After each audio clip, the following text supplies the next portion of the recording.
அல்லேலூயா. இந்த கடுமையான தேவஜனங்களே, கர்த்தரை ஆராதிக்க வந்திருக்கிற உங்கள் அனைவருக்கும் ஆண்டவராகிய இயேசு நாமத்தினாலே வாழ்த்து சொல்கிறேன். இப்பொழுது மணி 10:15 ஆச்சு. சீக்கிரமாக உங்களுக்கு முடிஞ்சிருவேன். எல்லாம் உற்சாகமாக இருங்க. உற்சாகமாக இருக்கிறவங்க என்ன பண்றீங்க? தூங்கணும் கொஞ்சம். அல்லேலூயா. கரங்களை உற்சாகமாக தட்டணும். அல்லேலூயா. அல்லேலூயா. எல்லா கரங்களை உற்சாகமாக தட்டுவோம். கர்த்தர் நம்மை ஆசீர்வதிப்பார்.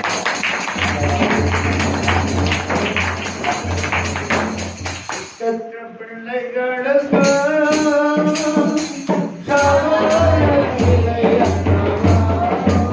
ஆண்டவர் எனக்கு சகாயம்.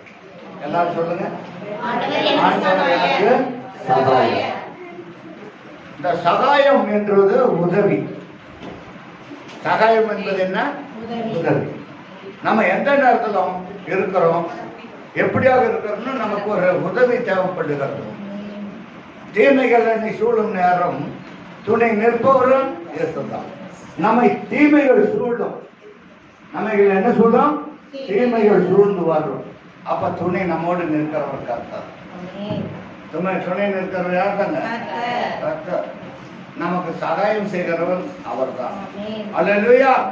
எபிரேயர் 13:6 எடுத்து வாசிப்போம்.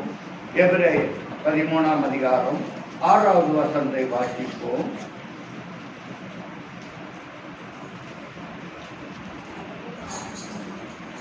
அதனாலே எதனாலே தைரியம் கொள்வோம்? தேவன் நமக்கு சகாயராய் இருக்கிறபடினாலே நாம் என்ன செய்வோம்? தைரியம் வேணும். நமக்கு என்ன வேணும்? தைரியம் வேணும். ஆராதனைக்கு வந்தா மட்டும் பத்தாது, நமக்கு ஒரு தைரியம் வேணும், ஒரு நம்பிக்கை வேணும். அதனாலே நாம் தைரியம் கொண்டு கர்த்தர் எனக்கு யாருங்க? திரும்ப சொல்ல மாட்டேங்கிறீங்களா? கர்த்தர் எனக்கு உதவி செய்கிறவர், சகாயர், துணை நிற்பவர், கை தூக்கி எடுத்து நிறுத்துகிறவர், ஆதரவு கொடுத்துக்கிறவர். யாருங்க? யாருங்க உங்களுக்கு? என்னங்க ஒண்ணுமே சொல்ல, அதை எல்லாரும் சொல்லணுமா? கர்த்தர் எனக்கு சகாயர். அல்லேலூயா. கர்த்தர் உங்களுக்கு யாருங்க? உதவி செய்கிறவர். சரிங்களா?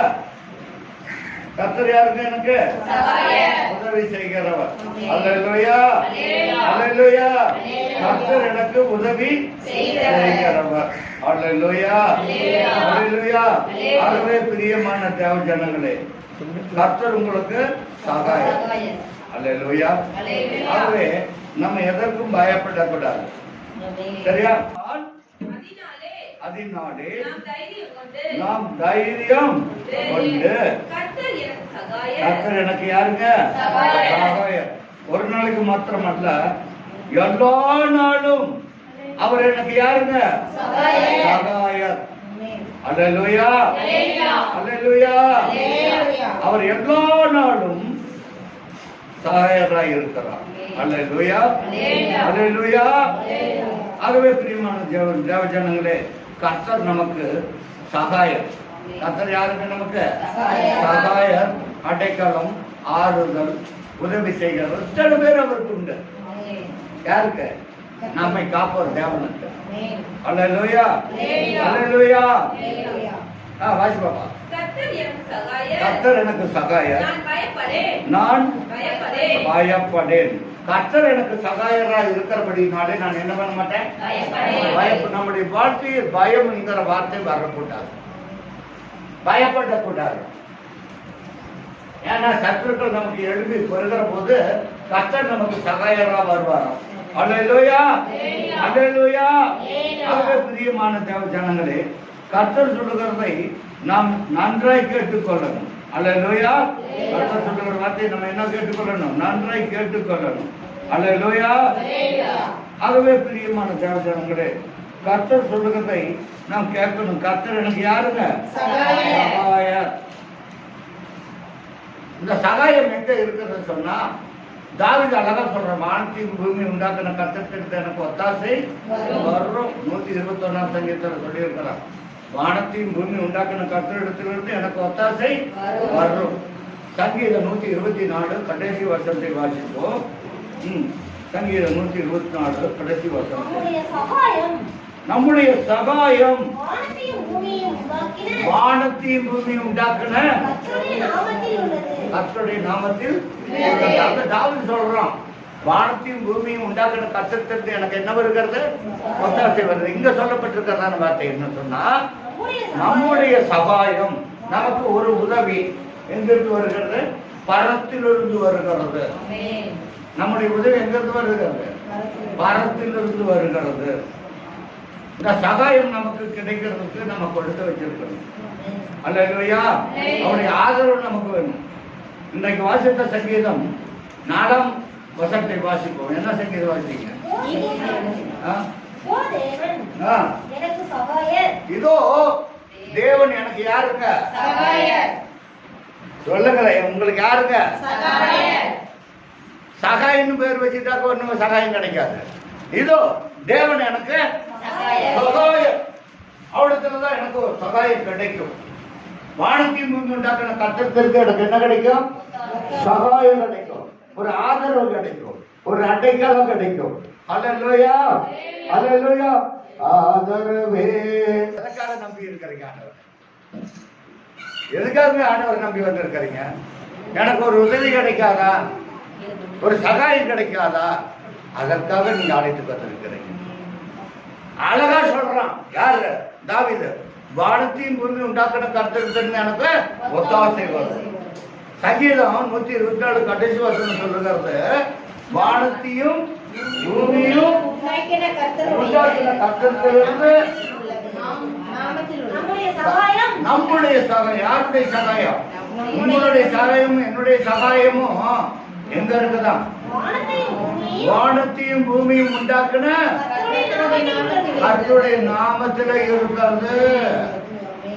இயேசு நாம சொன்னா போதும். அல்லேலூயா. எல்லாம் நடக்கும். அல்லேலூயா. இயேசு நாம சொன்னா போதும், எல்லாம் நடக்கும். அவருடைய நாமமே இல்லாமல் வேறொரு நாம கட்டளையிடப்படவில்லை. அடுத்த வசனம் சங்கீதம், இன்றைக்கு வாசித்த சங்கீதம் 5வது வசனம் 4 வாசித்தோம். இதோ தேவன் எனக்கு யாருங்க? சகாயம். என் ஆத்துமாவை, உங்க ஆத்துமாவை ஆதரிக்கிறவங்க யாரா இருக்கிறாங்களோ அவங்களோட கர்த்தர் இருக்கிறார். உங்களுடைய ஆத்மாவுக்கு சதிநாசம் போடுறாங்கன்னாக்கா அவங்களோட இருக்குமா? அவங்களை கவிழ்த்து போடுவார் தேவன். நம்முடைய ஆத்மாவை ஆதரிக்கணும். இன்னைக்கு ஊழியக்காரர் இருக்கிறான்னு சொன்னாக்க ஊழியக்காரனுடைய ஆத்மாவை நீங்கள் எல்லாம் ஆதரிக்கணும். யாராவது ஆதரிக்கணும்? ஊழியக்காரனும் ஆதரிக்கணும். நான் முக்கியமான என்னை நான் சொல்ல வரல, ஒரு உதாரணத்துக்கு சொல்றேன்.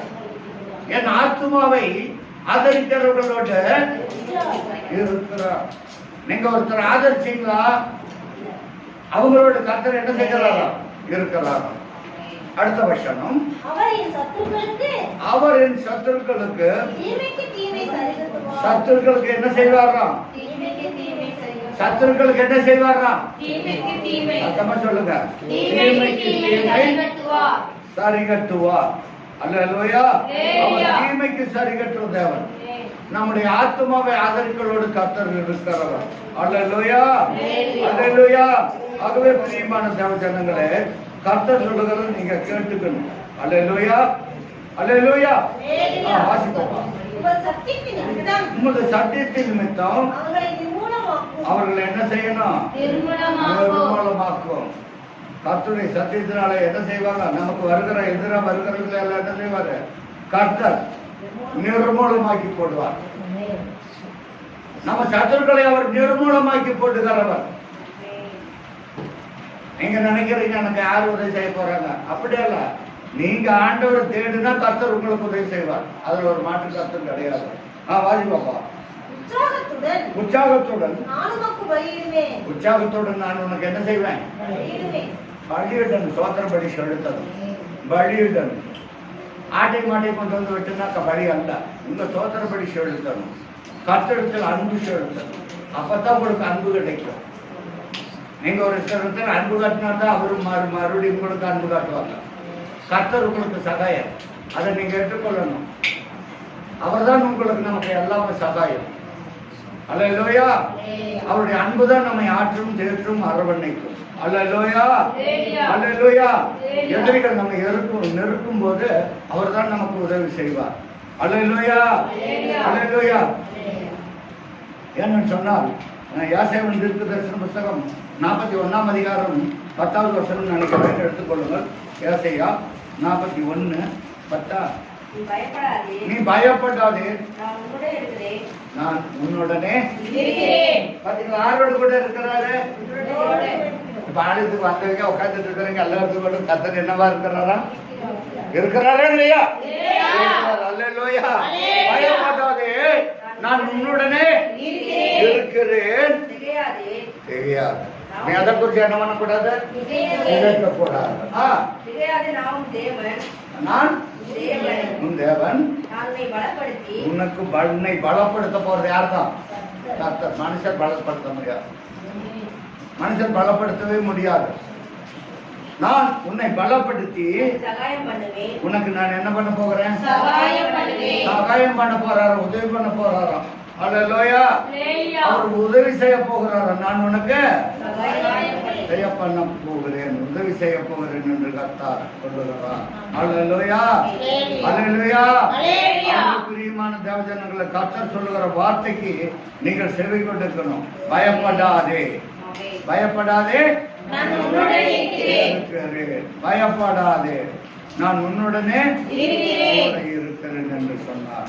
அல்லேலூயா, அல்லேலூயா. நமக்கு சகாயம் செய்கிறவர் அவர் எப்பொழுதும் நம்ம நினைத்துக் கொண்டிருந்தான் இருப்பார். அல்லேலூயா. நம்பாவே இருப்பவரே. அல்லேலூயா. பாருங்க, கர்த்தர் சொல்லுகிற வார்த்தை கேளுங்க. அப்போஸ்தலர் நடபடிகள். உங்களுக்கு சகாயம் வேணும்னா ஆண்டவருக்கு மீது நினைவா இருக்கிற நீங்களும் ஆண்டவர் மேல எப்படித்தான் இருக்கணும்? நினைப்பா இருக்கணும். என்னமே என்ன மேல வேணா ஆண்டவருக்கு நினைப்பா இருக்கலாங்க. என்ன நினைப்பெல்லாம் எங்க இருக்குது? பணத்துல இருக்குது, சொந்தத்துல இருக்குது, மனுஷர் மேல இருக்குது. ஆண்டவர் வேணா என்ன நினைச்சா நினைச்சிட்டு போகட்டும். ஏன் நினைப்பெல்லாம் அப்படி இல்லை. ஏன் நினைப்பெல்லாம் சொந்த பந்தத்து மேல, ஏன் நினைப்பெல்லாம் அக்கா தங்கச்சி மேல, அப்படி இல்ல. யார் சொன்ன? எடுத்து வாசிப்போம். அப்போஸ்தலர் நடபடிகள் 5ஆம் அதிகாரம் 29வது வசனத்தை வாசிப்போம். அதற்கு பேதுருவும் மற்ற அப்போஸ்தலரும் மனுஷருக்கு கீழ்ப்படிவதை பார்க்கிறோம். தேவனுக்கு பயப்படுகிறது உங்களுக்கு என்னவா இருக்கிறது?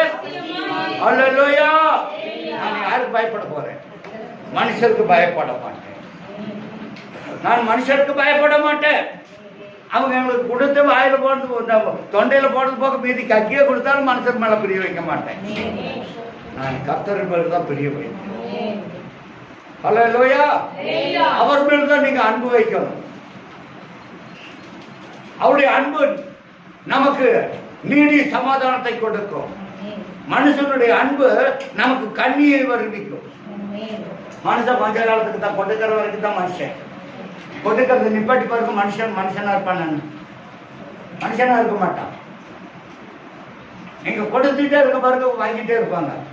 ஒரு நாளைக்கு அவங்க முக்கியமானது வந்து கேட்கும்பொழுது எங்கள்கிட்ட ஒண்ணுமில்லைன்னு சொல்லி பாருங்க, அவங்களை வெறுத்து உதறிடுவாங்க. ஆனால் நம் தேவன் அப்படி அல்ல. பேதுருவும் வாசிப்பா, அதற்கு பேதுருவும் மற்ற அப்போஸ்தலரும் மனுஷனுக்கு நீங்க கீழ்ப்படியாதீங்க. யாருக்கு கீழ்ப்படிய கூடாது? மனுஷனுக்கு கீழ்ப்படியாதீங்க.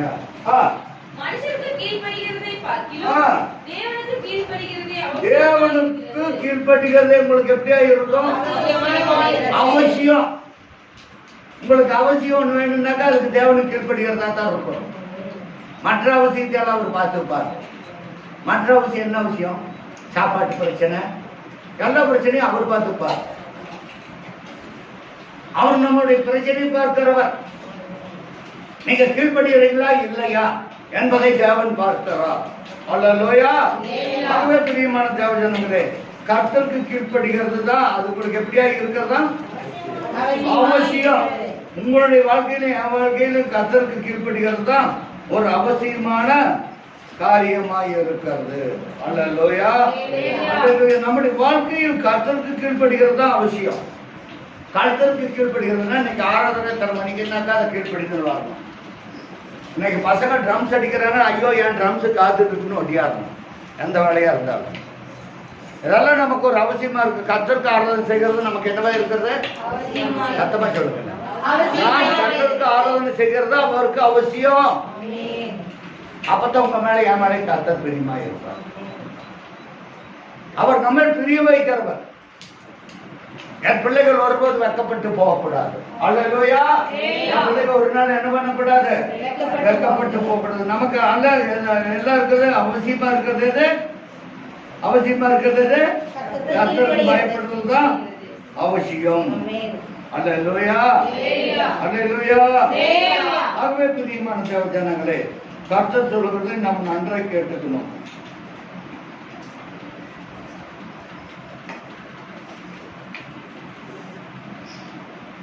நீங்கள் கர்த்தர் சொல்லுகிற வார்த்தைகள் நீங்க நன்றாய் செவி கொண்டிருக்கணும். நன்றாய் செவி கொண்டிருக்கணும். ஆண்டவரே, ஏன் போற்றுதல் ஏன் அவசியமெல்லாம் யார் பேர்ல இருக்குது? நீங்க தாப்பா. என்ன அவசியமா நீங்க தாப்பா. என்ன ஆசையெல்லாம் நீங்க தாப்பா. எனக்கு அவசியம் தேவை. எல்லா ஜனங்களும் எனக்கு அவசியம் தேவையில்லை. குற்றவாளிகள் அவசியம் தேவைப்படும். ஆனா அவங்களுக்கு காரியம் முடிச்சுட்டா நம்முடைய அவசியத்தால அலட்சியம் பண்ணிருக்காங்க. அல்லேலூயா. பிரியமான தேவ ஜனங்களே, ஏன்னு சொன்னாக்க எழுத வாசிப்போம். லூக்கா எழுதின சுவிசேஷம் 12ஆம் அதிகாரம். இந்த அவசியம் நமக்கு தேவைப்படுகிறது. 22வது வருஷம் 12வது அதிகாரம் 22வது வசனம். பின்னும் அவர் சீஷர்களை நோக்கி இப்படி இருக்கிறபடியினால் எண்ணத்தை உண்போம் என்று உங்கள் ஜீவனுக்காகவும் எண்ணத்தை என்று உடுப்போம் என்றும் உங்கள் சரீரத்திற்காகவும் கவலைப்படாதீர்கள். எல்லாம் கர்த்தர் நமக்கு அவசியமா கர்த்தருக்கு கீழ்படித்தா இவைகளெல்லாம் நமக்கு கூட கொடுக்கப்படும். கர்த்தருக்கு கீழ்படிதல் தான் அவசியம். அந்த அவசியத்தை நம்ம பூர்த்தி செய்தோம்னா கர்த்தர் இதையெல்லாம் நமக்கு கொடுப்பார். கர்த்தர் நமக்கு எதையெல்லாம் கொடுப்பார்? உண்ண உணவு கொடுப்பார், உடுக்க உடையை கொடுப்பார். வாசிப்பாப்பா. சரீரத்தை பார்க்கிலும் ஆகாரத்தை பார்க்கிலும் தேவனும் ஜீவனும் உடையை பார்க்கிலும் சரீரமும் விசேஷித்தவைகளாய் இருக்கிறது. காவல்களை நீங்கள் கவனித்து பாருங்கள். அவைகள் என்ன பண்றதில்ல. ஆனா காலையில் நேரம் எந்திரிச்சு கான்னு கூப்பிடுறது யார் தான்? கர்த்தர். கர்த்தர் நோக்கி கூப்பிடுறது இந்த காவங்கள். ஆண்டவரே, இன்னைக்கு ஆகாரம் எனக்கு எங்க வச்சிருக்கிறீங்க? அவைகளுக்கெல்லாம் தேவன் கூப்பிடுகிற காக்கை குஞ்சுகளுக்கு ஆகாரம் கொடுக்கிற தேவனை நாம் ஆராதிக்கிறோம். நாம் தேவனுக்கு பயப்படுறது அவசியம். மனுஷனுக்கு பயப்பட வேண்டாம். தேவனுக்கு பயப்படுகிறது அவசியமா இருக்கிறது. எல்லா அவசியமும் இருக்கிறது. தேவனுக்கு நாம் பயப்பட்டால் எல்லா அவசியத்தையும் பூர்த்தி செய்கிறவர் அவர். இன்னைக்கு பள்ளிக்கூடம் போவாங்க பிள்ளைங்க. கோடிட்ட இடங்களை நீங்களும் அப்படித்தான் வந்திருப்பீங்க, நானும் அப்படித்தான் வந்திருப்பேன். ஆண்டவரை என்ன எனக்கு இந்த ஒரு கேள்வி மாத்திரம் எனக்கு என்ன பண்ணல பூர்த்தி செய்யாம வச்சிருக்குது. அந்த பூர்த்திக்கு எங்க பதில் கிடைக்குன்னா ஆண்டவர் உம்மிடத்தில் தான் கிடைக்கும். கோடிட்ட நிரம்புகளை நிரப்புகிறவர் கர்த்தர். கோடிட்ட இடங்களை நிரப்புகிறவர் யார் தான்? கர்த்தர். நம்முடைய வாழ்க்கையில ஏதாவது நமக்கு ஒரு பதில் கிடைக்காம இருக்குதா? அதை கோடிட்டு கரங்களாக அவர் கர்த்தர் நிரப்புகிறவராய் இருக்கிறார். பயப்படாதே, நான் உன்னுடன் இருக்கிறேன், நான் உனக்கு சகாயம் பண்ணுவேன். அதை நிரப்பிச்சிட்டாரு. இங்க சொல்லப்பட்டிருக்கிறதான வார்த்தை, மனுஷனுக்கு பயப்படுகிறது பயப்படாதீங்க, தேவனுக்கு பயப்படுங்கள், அது உங்களுக்கு என்னவா இருக்கிறது அவசியமா இருக்கிறது. கோடிட்டு நிரப்பிட்டாரு. இங்க பாருங்க சொன்னா 12ஆம் அதிகாரத்துல லூக்கா எழுதின 12ஆம் அதிகாரத்துல பாவங்களை கவனித்து பாருங்கள், அவைகள் என்ன செய்யறதில்ல. அல்லேலூயா. பாவங்கள் விதைக்குதா? விதைக்கிறதும் இல்லை, அறுக்கிறதும் இல்லை, அவைகளுக்கு என்னல்ல. நம்ம நினைப்போம் பார்க்கதான் அறுப்பறதுக்கு பண்டகசாலை இல்லை. ஏன் வீட்டுல 3 பீரோ இருக்கு, 3 பீரோலையும் பணம் வச்சுட்டு எப்படி இருக்கு நடிச்சு வச்சு, 3 பீரோலையும் பணத்தை நடிச்சு வச்சுட்டு எப்படி இருக்கு, நமக்கு எப்படி இருக்கும்? சந்தோஷமா இருக்குன்னு நினைக்கிறீங்களா? பயமா இருக்கும். எந்த நேரத்துல கல்வம் வருவான், எந்த நேரத்துல திருட வருவான்னு பயமா இருக்கும். ஆனா போதும் என்கிற மனமே அல்லேலூயா. யான்னு சொன்னாக்க நம்ம செய்கிற பொறுத்துன்னு நமக்கு கர்த்தருக்கு பிரியமா இருக்கும். நியாயாதிபதி வேற எடுக்க வேண்டாம். நியாயாதிபதி புத்தகத்துல எப்தா ஒன்று பேர் உள்ளவன் இருந்தான். அவன் யுத்தத்துல பராக்கிரமசாலியான, எந்த நாட்டுல யுத்தம் பண்ணினாலும் அவனை கூப்பிடுவாங்களாம், நீ வா என்னோடு வா யுத்தம் பண்றதுக்கு அப்படின்னு. எல்லா ஜாஸ்திக்காரரும் கூப்பிடுவாங்களாம். இவன் போயிடுவான் கூலி வாங்கிட்டான். இவன் போனான்னா அந்த எப்தா போனான்னாக்கா எல்லா நாட்டிலையும் அவன் வெட்டி அடிச்சுட்டு வந்துடுவான். இஸ்ரவேல் ஜனங்க அவங்க என்ன பண்ணிட்டாங்க, இவன் வேற்று தாயினுடைய மனுஷன் சொல்லிட்டு இவங்களை ஒரிஜினல் தாயினுடைய பிள்ளைங்க வந்து துரத்தி விட்டாங்க. இந்த ஊர்ல நீ இருக்கக்கூடாது. அவங்க ஊர்லயே சண்டை வந்தது. அப்போ வந்து ஊருக்காரர் எல்லாம் அனுப்பிச்சுட்டு அவங்க போய் எப்தாவை போய் கூட்டிட்டு வர போறாங்க. நீங்க என்னை வந்து ஊருக்குள்ளேயே இல்லாம என்னை துரத்திட்டீங்களா, நான் உங்களுக்காக வந்து எப்படி யுத்தம் செய்யணும் அவன் கேட்கறான். இது யுத்தம் செய்ய நீங்க சொல்ற காரியம் அல்ல, இனிமேல் உங்களுக்கு என்ன வேணுமோ அதை செஞ்சு தர வாங்கன்னு சொல்லிட்டு எப்தாவை கூட்டிட்டு போனான். போய் இஸ்ரவேல் ஜனங்களோடு போய் சண்டை போட்டான், முறியடித்தான், எதிரிகளை ஜெயித்து வந்தான். அவன் போய் விண்ணப்பம் செய்தானா, ஆண்டவரே நான் இந்த படைகளை நான் ஜெயிப்பேன் என்று சொன்னால் என் வீட்டுக்கு முன்னாடி நான் போனோன்னு உனக்கு துதி சொல்றதுக்காரன் வழி எடுக்கிறேன். என் வீட்டுக்கு எது வந்தாலும் முன்னாடி எது வந்தாலும் நான் உனக்கு என்ன பண்ண போகிறேன், வழி செலுத்த போறேன்னு சொன்னான். அதே போல ஆண்டவர் அவனுடைய வேண்டுதல் கேட்டார். அவன் சொல்ற பொருத்தனை பாருங்க, அவன் சொல்ற பொருத்தனை பாருங்க. என்ன சொல்றான், என் வாசுப்பட்டிக்கு முன்னாடி எது வருகிறதோ, ஆடு வந்தாலும் சரி கோழி வந்தாலும் சரி எது முன்னாடி வருதோ, நான் வீட்டுக்கு போறதுக்குள்ள எது முன்னாடி வர்றது, நான் என்ன பண்ண போறேன், பலியிட போறேன். அதான் என்னுடைய பொருத்தனை. அதே மாதிரி ஆண்டவர் எதிரிகள் கையில எப்தாவுக்கு ஜெயிக்கும்படியாக கொடுத்துட்டாரு. கொடுத்த உடனே என்னாச்சுன்னு சொன்னா, அங்கிருந்து மேலதாளத்தோட ஆர்வத்தோடு வர்றாங்க. அவனுக்கு ஒரே ஒரு மகள், அருமையான மகள், செல்ல மகள். அவள் வீடை எடுத்துக்கொண்டு வாசித்து வருகிறாள். அவள் கேள்விப்பட்டாள் என்னுடைய தகப்பன் ஜெயித்துட்டாருன்னு. அதை சந்தோஷப்படுத்துவதற்கு அந்த ஒரே கைம்பெண் அதை என்ன பண்ணுச்சு, கிட்டார் எடுத்து வாசிட்டு வந்தது எதிரில், என் தகப்பை வெற்றி அடைஞ்சிட்டாரு. இவன் வந்தோடனே ஆண்டவரே நான் சொன்னதை தவற மாட்டேன், என் பிள்ளை பலி செலுத்து அப்படின்னு சொல்லி அந்த ஒரே மகளை பலி செலுத்தினான். அவன் வேற சொல்லி இருக்கக்கூடாதா, அவன் வாயிலிருந்து வர்ற வார்த்தை கர்த்தர் கொடுக்கிற வார்த்தை, உங்களுக்கு நமக்கும் கொடுக்கிற கர்த்தர் கொடுக்கிற வார்த்தை. இதை நீங்கள் நன்றாய் நீங்கள் புரிந்து கொள்ளணும். எதற்காக வருகிறோம், எதற்காக வரோம். ஐயோ எங்க வீட்டுல 3 பேரோ இருக்கிறத நினைச்சு வச்சுட்டா நல்லதா இருக்கு, அப்படி அல்ல.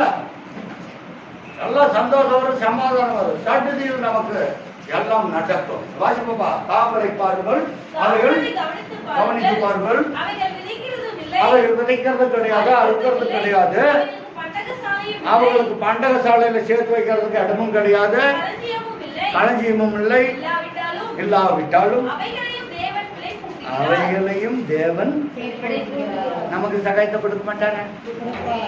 அல்லேலூயா. நமக்கு சகாயம் போட்டுப்போ, அவைகளுக்கு பிள்ளை போட்டுக்கொள்ள நமக்கு சகாயம் கிடைக்காதா? கிடைக்கும். பறவைகளை பார்க்கலும் நீங்கள் எவ்வளவோ விசுவாசித்தவர்கள். நம்ம பறவைகளை பார்க்கலும் எவ்வளவோ விசேஷித்தவர். நம்ம விசேஷமா படுத்திருக்கிறார், அவர் சாயலாய் நம்மை படித்திருக்கிறார். நாம் விசேஷித்தவர், கர்த்தருடைய கரங்களில் விசேஷித்தவர்கள். சங்கீதத்துக்கு போகும்பா, சங்கீதம் 6வது வருஷம் வாசிப்போம். உற்சாகத்துடன் நான் உனக்கு என்ன பண்ணுவேன் பாத்தீங்களா? அந்த எப்தா என்ன பண்ணுனாங்க, யுத்தத்துக்கு போனான். ஆண்டவரே நான் இந்த எதிரிகளை ஜெயிப்பேன் என்று சொன்னால், என் வீட்டுக்கு போகும் பொழுது, வெற்றி விழா கொண்டாட போகும்போது, எனக்கு முன்னாடி எது வந்தாலும் உனக்கு பலியிடுவேன். சொன்ன சொல்லத்தை காப்பாற்றணும். ஒரே ஒரு பிள்ளை, செல்ல மகன், பல்சலும் கிடையாது, பிள்ளைகளும் கிடையாது, ஒரே மகள். ஆண்டவருக்காக சொல்லிய பொறுத்தனையை செய்தான். வாசி பாப்பா. உற்சாகத்துடன் பலியிடுவேன், கர்த்தாவே உம்முடைய நாமத்தை என்ன பண்ணுவேன்? துதிப்பேன், துதிப்பேன், துதிப்பேன், துதிப்பேன். அவன் பலியை செலுத்திட்டு ஆண்டவரை துதித்தான். நாமும் அவன் போலவே இருக்கணும். எப்தாவை போல ஒரு பொருத்தனை பண்ணினால் அதை செலுத்தன்று அதை செலுத்தணும். அவன் செய்த பொருத்தனை, ஐயோ என் புள்ள வந்துருச்சு அப்படின்னு சொன்னானா? இல்லை, அவன் சொன்னபடி பலி செலுத்திட்டு என்ன பண்ணா? பலி செலுத்திட்டு துதிச்சா. நாமும் துதிக்கணும். நம்ம மனுஷனை நம்பிட்டு உட்கார்ந்து கர்த்தரை நம்ம அல்லேலூயா, அல்லேலூயா, கர்த்தரை நம்பணும். கர்த்தரை நம்பினாதான் எல்லாம் நடக்கும். அது அவசியம். கர்த்தரை நம்புகிறது என்னவாங்க அவசியம். இன்னைக்கு மனுஷனை எல்லாம் நம்பிட்டு உட்காந்து கர்த்தரை நம்புங்க. இன்னைக்கு ரூபி எத்தனை வாரம் வரல? எத்தனை வாரம் வரலைங்க? 3-4 வாரம் வரல. மனுஷன் நம்பிட்டு உட்காந்துட்டு இருக்கிறாரு. கர்த்தருக்கு பயப்படணும். இன்னைக்கு மனுஷனுக்கு பயந்துட்டு போய் உட்காந்துட்டு வேலை செஞ்சுட்டு இருக்கக்கூடாது. நான் ஆராதனைக்கு போகணும்னு சொல்லிட்டு வரணும். அல்லேலூயா. ஆகவே பிரியமான தேவஜனங்களே, கர்த்தர் சொல்லுகிறது நாம் செய்து முடிக்கணும். அல்லேலூயா. நம்புவது என்னவா இருக்கிறது? நமக்கு சொல்லுங்களேன். அவசியமா இருக்கிறது. அல்லேலூயா. நாம் யாவரும் முழங்கால் படிக்கிறோம்.